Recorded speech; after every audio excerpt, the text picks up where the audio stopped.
Hello everybody, and here again. Right, this particular video is all about books that you've never finished. It was inspired by something I saw on the BBC News website the other day.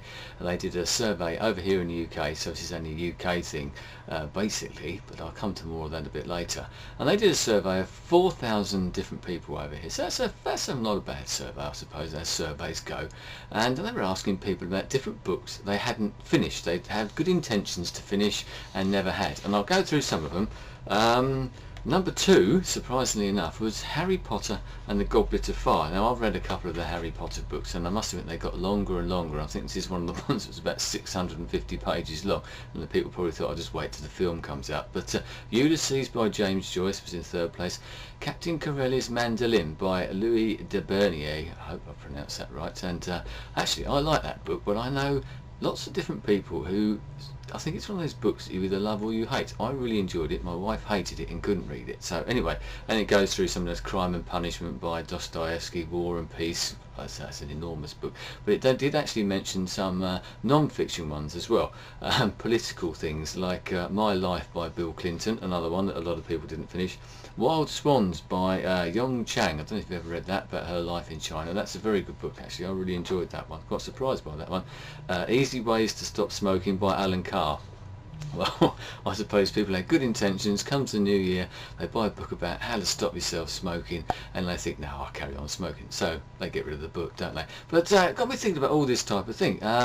What books have you had? I'm sure we all must have, if those who read books, and I'll come to that again in a minute, but what books have you failed to read? Well, I do read a fair amount, and I've read quite a lot, obviously, through my life, and I don't actually stop reading very many. I struggle through some and sort of go manfully towards the end.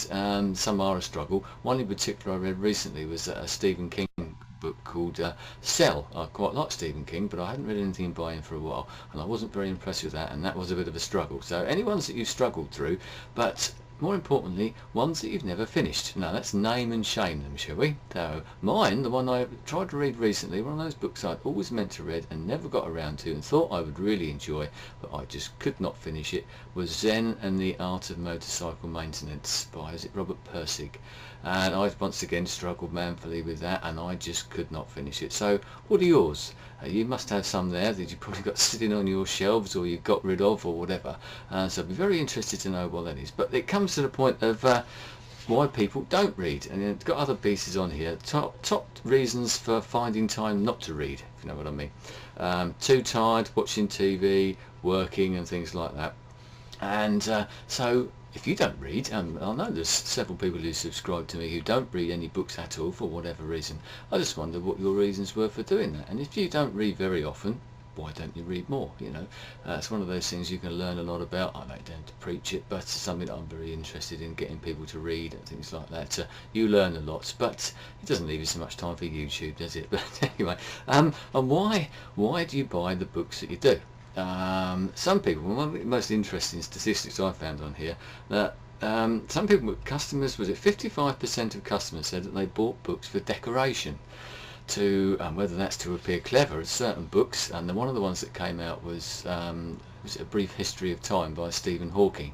A lot of people bought that because they thought it'd make them look clever, and then it just sat there, and that's one of those ones that lots of people have never read. I've read others of his books, and never actually read that one, but the one I did read was quite hard going. So people buy them for decorations. A lot of people buy them because of the nice covers. Now I wonder if you're one of those people, you see a book, and I've done it myself actually, and you see a book and it's the cover that draws you, but the same with anything I suppose, and then you read the blurb and then you go. Marketing, lots of marketing goes on. You might get influenced by the way that the marketing goes with campaigns. Lots of recommendations that you get. Over here we've got sort of TV programs that quite often have little book club type things, and recommend books through that, and they become very, very popular. That's great. It's all encouraging people to read. And book prizes as well. I mean, obviously they inspire people to buy books, and the top one on that particular list was a book, whether you know it in other parts of the world, called Vernon God Little by DBC Pierre. That was the #1 in the ones that people had never finished, and that won the Booker Prize over here in the UK. So that's the reason people bought that, and then thought, no, I can't read it. But also books that are given as presents. I think a lot of us get books given as presents and we never actually get around to finishing them. So please let me know, which ones have you never finished? Maybe it's a bit of a dark secret. Have you bought a book just because you think that maybe you should read it and then you've tried and just can't get through to it? Anyway, why do you read in the first place, or why don't you read? Anyway, that's enough from me. I think I'm very interested in your comments and video responses. That would be great. Thanks very much. I'll see you again soon. Goodbye.